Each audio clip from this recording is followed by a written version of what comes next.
할렐루야. 이 아침 주의 전을 찾으신 여러분들에게 하나님의 은혜와 평강이 함께 하시기를 주의 이름으로 축복합니다. 드디어 로마서 16장 이제 대단원의 막을 내리게 됩니다. 그런데 이 16장 여기는 37명의 바울 사도를 도왔던 믿음의 동역자들의 이야기가 기록이 되어 있어서 굉장히 아주 이렇게 대단하다라는 느낌을 받게 되죠. 그러니까 바울 사도, 특히 여러분 이 교회 사역이라는 것은 사실은 한 사람에 의해서 움직일 수 있는 것은 아닙니다. 교회라고 하는 건 누구나 다 함께 할 수 있는 동역자들이 필요한 거예요. 그래서 그 동역자들이 함께 헌신함으로 말미암아 교회가 세워지는 것이죠. 여기 오늘 이제 그래서 바울 사도가 홀로 전 세계를 다니면서 복음을 증거한 것 같지만 그 뒤에 도와주는 37명, 약 한 40명 가까운 인물들이 정말 절대적으로 헌신했기에 가능했던 일이 아닌가 생각을 하게 되는 것이죠. 대부분 성장하는 교회는 이렇게 약 한 50명, 40명에서 50명, 자기의 목숨까지도 또 자기의 직장, 자기의 주거지 이런 것들을 다 떠나서 완전히 초월해서 헌신하는 헌신자들이 있어야 가능하다라는 통계가 있어요. 그래서 대개 이제 그 핵심 그룹들을 교회 전체적으로 봤을 때 우리 교회가 한 600명 모인다 치면은 한 20%, 120명의 헌신자들이 필요하고 그 120명의 헌신자들 가운데 특별히 한 30% 정도는 핵심 헌신자들이죠.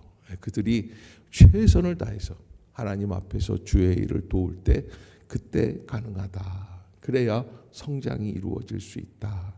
여러분 가정도 마찬가지죠. 아빠가 열심히 돈을 벌었는데 가끔 연예인들 이제 이야기를 들어보면 남자 연예인들이 돈을 많이 벌어서 저 사람은 참 부유할 것 같다. 또 여자들도 여자 연예인들이 돈을 많이. 근데 대부분 그런 사람들은 부인이나 남편이 어떻게 해요? 노름으로 날려요. 뭐 도박을 하고 뭐 이상한 일을 하고 그래서 그렇게 날리게 되고 또 그런 분들 남편은 왜 자꾸 이렇게 사업의 프로젝트가 자꾸 마음에 떠오르는지 모르겠어요. 그래서 그냥 그걸 돈을 끌어다가 그냥 사업에 때려박고 해가지고서는 저는 그 가끔 TV에 보면 혜은이 씨 나오잖아요. 예전에 혜은이 그러면 뭐 80년대에 얼마나 우리나라 한국을 주름잡던 혜은이 씨가 너무 예쁘고 근데 지금 굉장히 막 뚱뚱하고 그다음에 아주 인생이 망가진 인생처럼 나오는 거예요. 왜 그럴까? 근데 그 남편 되시는 분이 그렇게 돈을 그렇게 썼다고 그러죠. 빚이 뭐 40억, 50억 뭐 이렇게 된다고 하는데 참 이게 믿을 수 없는 그런 일들이 벌어지죠. 그래서 나 혼자서는 가정을 꾸려나가기가 어려워요. 돕는 사람이 있어야 돼요. 엄마가 일을 하면 아이는 뭘 해야 합니까? 그 한석봉 어머니의 유명한 얘기가 있잖아요. 불을 꺼라. 그리고 애미는 떡을 쓸 테니 너는 글을 적도록 해라. 그러니까 이게 뭐가 있어야 돼요. 박자가 맞아야 가정이 이루어지고 거기에서 위대한 일들이 벌어질 수 있어요. 그런데 이 바울 사도의 그 열정적인 그 헌신, 그래서 1차 선교 여행, 2차 선교 여행, 3차 선교 여행까지 지금만 같아도 세계를 일주를 하면서 복음을 증거한다는 건 너무 어려운데 2000년 전에 아무것도 없는 걸어야 되고 배를 타야 되고 아니 그 정도의 그런 어떤 어려운 그런 환경에서 세계 일주를 3번이나 감행을 하면서 복음을 들고 뛰어다녔다. 있을 수 없는 일인데 가능했던 것은 바로 그런 동역자들이 있었기 때문이다. 그러면 여기 이제 이 동역자들이 될 때 가장 큰 갈등은 뭘까요? 여러분 이 동역자들의 갈등 중에 한 가지가 있습니다. 저도 이제 부목사 생활을 한 10년 가까이 했어요. 그러니까 부목사 10년이라는 거는 여러분 어마어마한 경력이에요. 왜냐하면 부목사 10년을 감당하는 사람들이 쉽지가 않아요. 여러분, 우리나라 그 설화에 그런 얘기 있잖아요. 곰이 동굴 속에 들어가서 뭐 먹었어요? 마늘과 쑥을 먹었다 그러잖아요. 그래서 바뀐 게 그게 무슨 뭐 저기 저 환웅인가 뭐 어디 저기에 어미가 됐다고 그러지 않습니까? 그렇게 사람이 되었다고 그러는데, 부목사 10년을 버티는 거는 남의 집 머슴살이 10년도 뭐 그것보다 좀 더 힘들까? 왜냐하면 사실은 목사가 되는 거는 누구에게 충성하기 위해서 목사가 되는 겁니까? 주님께 충성하기 위해서. 그런데 실제 부목사가 되면 누구에게 충성해야 돼요? 담임 목사에게 충성해야 돼요. 근데 그 갈등이 있을까요, 없을까요? 내가 눈으로 보고 있는 담임 목사는요, 하나님의 역사를 감당하고 내게 나를 불러서 소명을 주게 하신 하나님과 전혀 상관없는 사람처럼 보여요. 때로는 나를 막 심하게 질타하기도 하고, 요즘은 부목사를 잘 못 건드려요. 저희 때는요, 저희 동기들 중에는 담임 목사한테 조인타를 맞거나 심지어는 뺨을 맞고, 근데 또 뺨 맞는 사람들은 또 그런 게 있어요. 내가 이렇게 보면 아유 너는 막 와서 울어요. 잠실에 어느 큰 유명한 교회였는데 아주 유명했던 목사님인데, 그 목사님 밑에서 일을 하던 어느 한 사역자인데 막 학교에 와서 애들한테 막 이야기를 하면서 그 목사님 고자질을 하는 거야. 그런데 아우 너는 맞을만 해. 왜냐하면 아주 얌생이야. 예. 그런데 하여간 그런 갈등들이 다 있어요. 왜냐하면 내가 하나님께 헌신하기 위해서 목회자가 됐는데 실제 들어있는 이 상황은 어때요? 그거는 전혀 아니거든요. 그 상황하고는. 그래서 어려움이 있고, 그래서 부목사 10년, 15년 이렇게 그것을 감당을 못해요. 감당을 못하고 자존심이 있으면 어떻게 하느냐? 개척을 합니다. 개척을 가서 고생하는 이유가 바로 하나님이 정해주신 부목사라고 하는 이 십자가를 감당하기 저도 사실은 견디다 못해서 10년 지나고 무학교에서 나올 때 사실은 김창근 목사님이 그러시더라고요. 이 목사 나랑 평생 이런 관계로 갈 수도 있어. 왜 자꾸 나가려고 그래? 그분은 나를 부목사로 이렇게 같이 하기 사역하기엔 너무 편안한 거예요. 그런데 내가 김창근 목사님이 싫은 게 아니라 그 같이 했던 동료들, 제가 선임이고 행정이었거든요. 그러니까 이 선임 목사, 부목사라는 게 그 옆에 있는 그 부목사들 한 12명이 있었어요. 근데 12명들이 무학교회 정도 되는 큰 교회는요, 박사들도 2사람이 있고, 무슨 뭐 저기 행정고시 패스해서 행정관으로 있다가 온 사람들도 있고, 서울대학 나온 사람들도 있고, 서울대학은 수두룩 빽빽해요. 예. 그러니까 그 사람들이 다 나를 볼 때 어떻게 보냐면, 저분은 수석 목사, 존경할 만한 목사, 이렇게 안 보고 별것도 아닌데 수석이 돼가지고. 그러니까 말을 들어야 안 들어요. 그게 갈등이 제일 심한 거예요. 네, 그래서 다른 부목사 꼴 보기 싫어서 나온 거예요. 예. 네, 여러분, 그게 어려워요. 그 감당한다는 게 어려워요. 마찬가지예요. 동역도 마찬가지고 교회 생활하는 것도 마찬가지라고 생각이 들어요. 여러분들도 평신도로서 이렇게 와서 교회 생활을 하지만 제일 많이 보이는 사람은 담임 목사예요. 그래서 여러분은 한 500명, 600명이 다 일제히 500명이라고 그럴 때 눈이 몇 개예요? 1000개예요. 예. 외눈박이가 없으면 1000개예요. 1000개의 눈이 누구만 보는 거예요. 그러면 1000개의 눈이 나만 보고 있으면 다 뭐라고 생각하냐면, 저 사람이 정말 하나님이 세우신 목사 맞아? 이것처럼 힘든 게 없어요. 근데 참 감사한 건 우리 장로님들이 뭐라고 그러시냐면, 늘 말씀하신, 저희는 목사님의 동역자입니다. 저희는 목사님의 동역자. 너무 감사해요. 여러분, 교회마다 그러한 동역자들이 있어야 목사가 교회를 감당해 나갈 수 있는 터전들이 생기는 거예요. 우리 교회도 교회 일을 위해서, 또 제가 부탁한 일에 대해서 얼마나 헌신하고 수고하고 애쓰시는 분들이 많이 계시죠. 우리는 아마 한 40명 이상, 저는 그러니까 바울보다 더 행복한 사람이 아닐까 생각이 됩니다. 그러한 분들이 계시기에, 특별히 구역장들은 진정 자기의 삶을 내려놓고 구역 식구들만을 위해서 헌신하려고 할 때 구역이 온전히 세워지게 돼 있거든요. 아무튼 여기 이제 오늘 본문에 나오는 여러 사람들의 이름들이 나오는데 이 사람들 중에는요, 놀라운 거는 노예들의 이름들도 있어요. 이미 노예들이 교회 안에 들어와서 바울의 동역자가 되고 직분자가 된 거예요. 그래서 여러분 그 노예들의 이름이 있고요. 또 한 가지는 황제의 가족 이름들도 있어요. 황제의 형제들의 이름들도 있어요. 또 자영업하는 분들도 있고 사업을 위해서 돈을 버는 분들도, 그러니까 여러 계층의 사람들이 다 모여가지고 그래서 그들이 하나의 역사, 예수 그리스도 복음 성령의 선교의 역사를 위해서 헌신하게 되는 거예요. 그런데 우리가 흔히 하는 갈등 중에 한 가지가 내가 주님께 충성하기 위한 거지 목사님께 충성하기 위한 거냐. 그런데 여러분 그 말이 정말 옳은 말이에요. 그러나 정말 목사가 이 교회의 전체적인 책임을 지고 있는 게 이게 위임식에서 이루어지는 거거든요. 그래서 전체적인 책임을 목사가 담당하기 때문에 그 명령에 순종한다라고 하는 게 그게 바로 목회자와 동역자 성도들과의 관계라는 거예요. 아멘. 여러분들이 꼭 잊지 마세요. 그러면 목사님 다 지 마음대로 하느냐? 그 꼴을 봐줘야지 돼요. 예, 제가 새벽부터 왜 이런 얘기를 하는지는 모르지만 여러분들 중에는 그런 거에 대해서 관심이 별로 없는 분들이 있고요. 이렇게 하는 분들이 있어요. 나는 내 갈 길을 가련다. 그래서 목사와 자기는 평행선을 긋고 나는 내 마음대로 간다.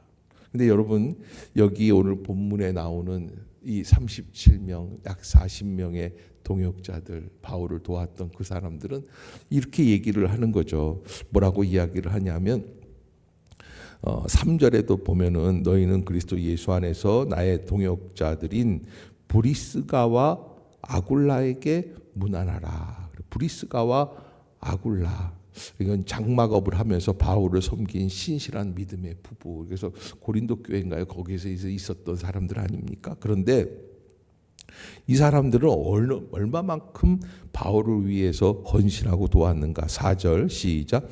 그들은 내 목숨을 위하여 자기들의 목까지도 내놓았나니 나뿐 아니라 이방인의 모든 교회도 그들에게 감사하느니라. 그러니까 그런 어마어마한 헌신을 할 때에 이루어지게 되어 있어요. 특히 제일 먼저 했던 베베라고 하는 이 헌신자는 이분은 여자분입니다. 자매 베베라고 그러지 않습니까? 근데 이분이 참 이렇게 이름이 없이 무명으로 있는 사역자인데 그가 어떻게 이 일을 감당했을까? 무슨 일을 했을까라고 하는데 많은 성서학자들은 그가 에베소에서 이 편지를 가지고 로마 교회에 전달했던 헌신자가 아닌가. 당시에 여자 혼자로서 에베소에서 로마까지 헌신해서 나아가는 일이라는 것은 얼마나 어려운 일이겠어요. 짐승이라든지 나그네, 강도, 물, 여러 가지 거리, 교통 너무너무나 힘이 드는 게 많이 있는데 그는 이 편지를 자기 목숨보다 더 소중히 여기고 그 먼 길을 항해하면서 그러면서 갔다가 로마 교회에 전달했다라는 거예요. 그 베베 때문에 사실은 로마서가 전달될 수 있고 우리에게까지 전달될 수 있었던 이유 중에 하나라는 거예요. 그래서 여러분 우리가 뭔가 지도자의 의지를 가지고 전달되는 내용들이 쭉 가서 말초신경까지 전달되기 위해서는 어떤 게 필요하냐면 메신저, 전달자가 필요한 거예요. 그 훌륭한 전달자가 있을 때 그 일을 잘 감당하는 공동체가 이루어지게 되는 것이죠. 아무튼 거기에 있는 수없이 많은 사람들이 하나님 앞에서 그렇게 헌신하고 또 하나님 앞에 영광을 돌리고 충성하면서 바울을 섬겼던 모습을 보게 됩니다. 근데 여러분 이렇게 지금 이제 오늘 16장 이거 마지막 장을 정리하면서 여러분들의 얼굴 표정이 이제 제가 이렇게 동역자 이야기들을 쭉 하고 그러는데 이렇게 생각들을 하실 거예요. 아마 나도 목사님이 바울만큼만한 사람이면 내가 진짜 목숨이라도 내놓죠. 그렇죠? 저도 우리 아이가 무슨 뭐 아인슈타인이라든지 뭐 퀴리 부인이라든지 뭐 노벨상을 받을 만한 사람이면 전 재산을 어떻게 없지만 다 털어서라도 가르치겠죠. 그런데 여러분, 사실은 바울이 그때 했던 그 사역을 하고 있을 때 바울은 하나님이 함께 하신다고는 하지만 그의 사역을 이렇게 보면은 하다가 간질로 쓰러져요. 설교를 하다가 보면 눈에서 피눈물이 피고름이 줄 흘러요.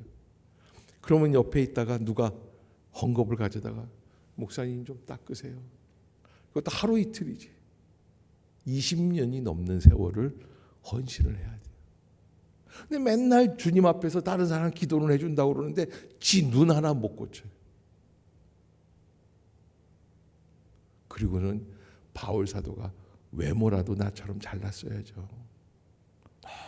너무 못생긴 거예요. 말은 좀 잘을 하면 괜찮아요. 말이라도 달변이잖아요. 아니에요. 바울은 말을 할 줄을 모르는. 그래서 내가 글에는 능하나 말에는 조라다.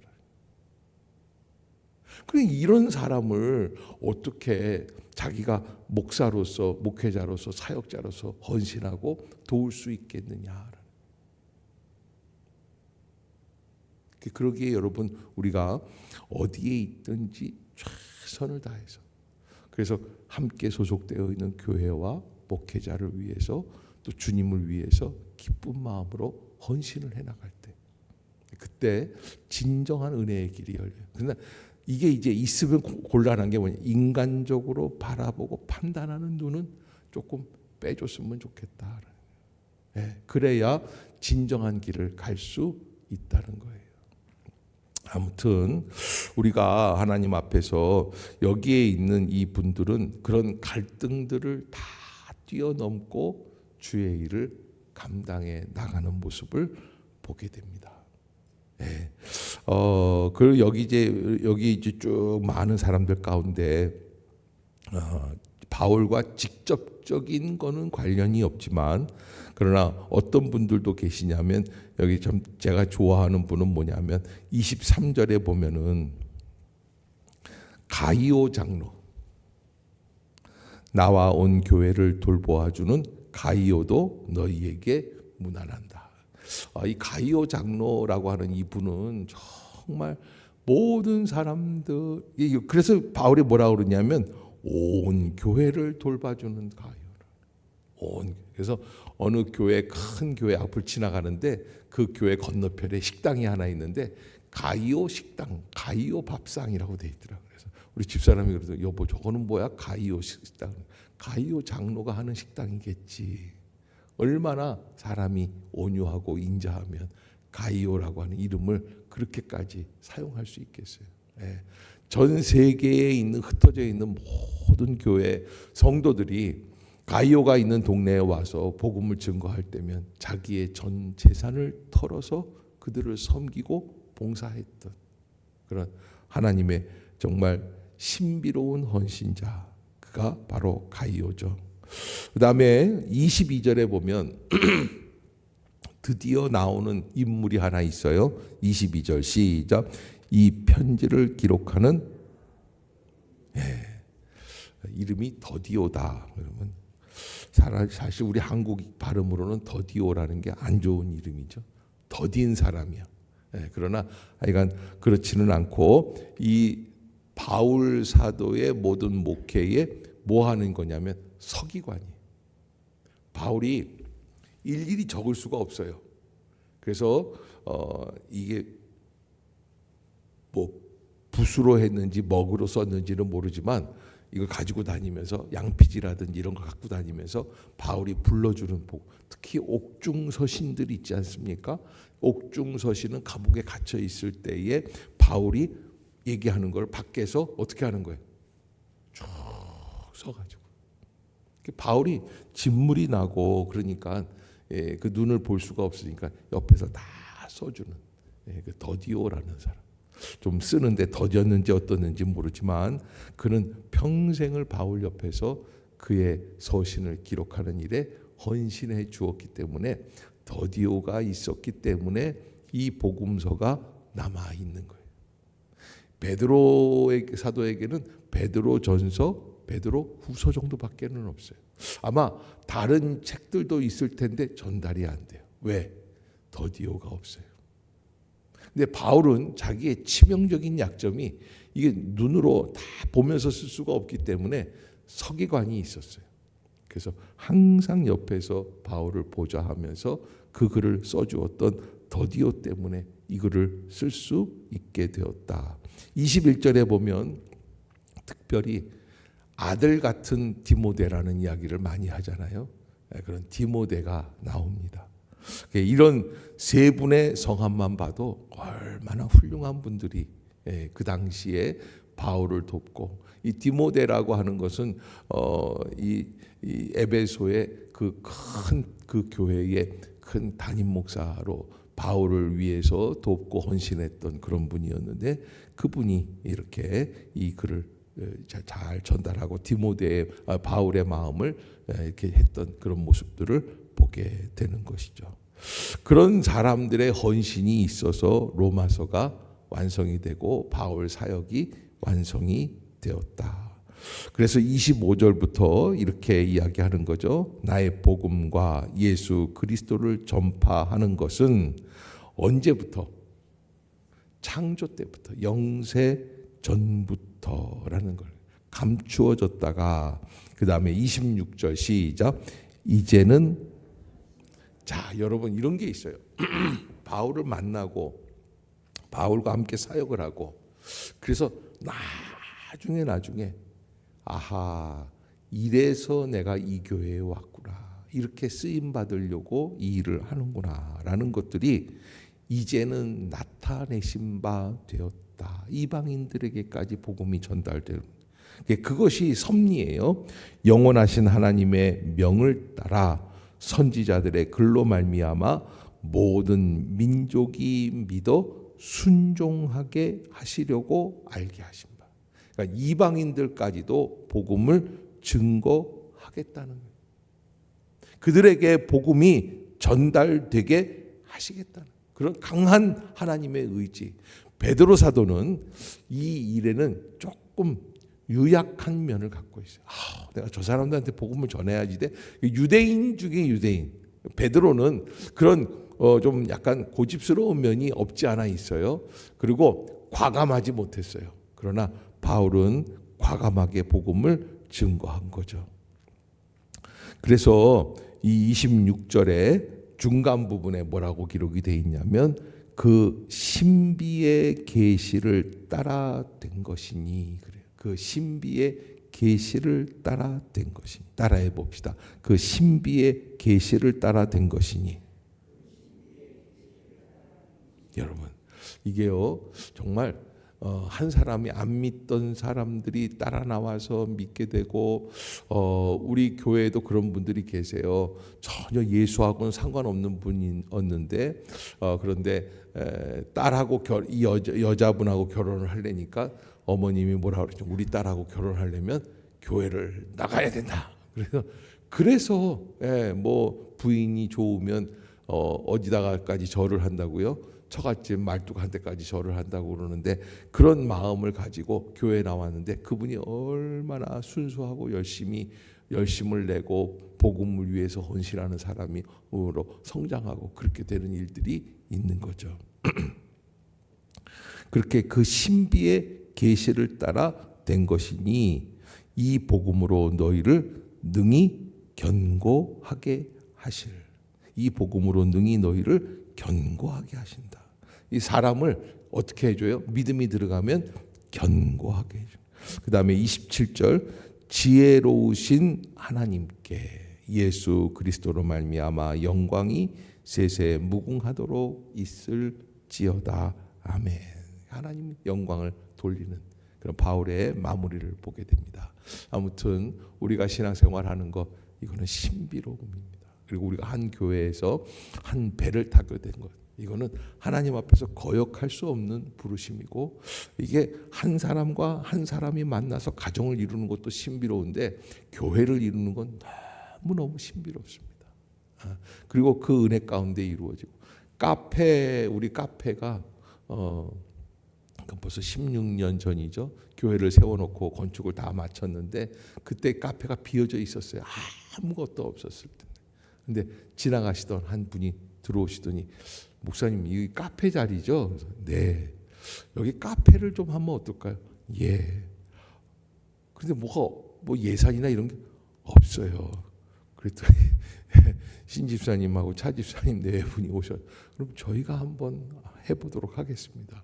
그래서 우리가 해드린 건 그 탁자 정도. 본인들이 알아서 본인 가게에 있는 기구들 다 갖다 놓고선 그때부터 커피를 뽑아가지고 그래서 카페가 그렇게 된 거예요.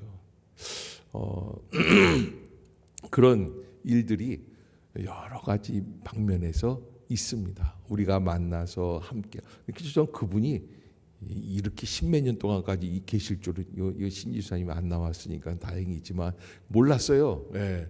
그게 참 놀라워요. 그러니까 그분은요, 그러니까 사람의 마음으로 한 게 아니라 하나님이 보내셔서 하시는 거예요. 예. 그 은혜가 있어요. 예. 그 일을 하는 데 있어서 가장 중요한 요소는 내가 했다는 말을 잘 안 한다라는 거예요. 그런 분들은 내가 했어, 내가 갔다 한 거예요. 이런 말을 잘 안 해요. 거기에서 하나님의 섭리가 있어요. 예. 그런 역사들. 그렇게 그런 헌신자들로 인하여서 그런 게 잘 이루어지는. 예. 신비로워요. 교회가 이렇게 이루어지고 진행이 되는 거 참 놀랍다라는 거. 여러분들도 잊지 마시고 늘 그러한 교회, 신비로운 교회를 위해서 또 예수 그리스도의 영광을 돌릴 수 있는 복된 교회가 되게 해달라고 기도해 주시기를 주의 이름으로 부탁합니다. 기도하겠습니다.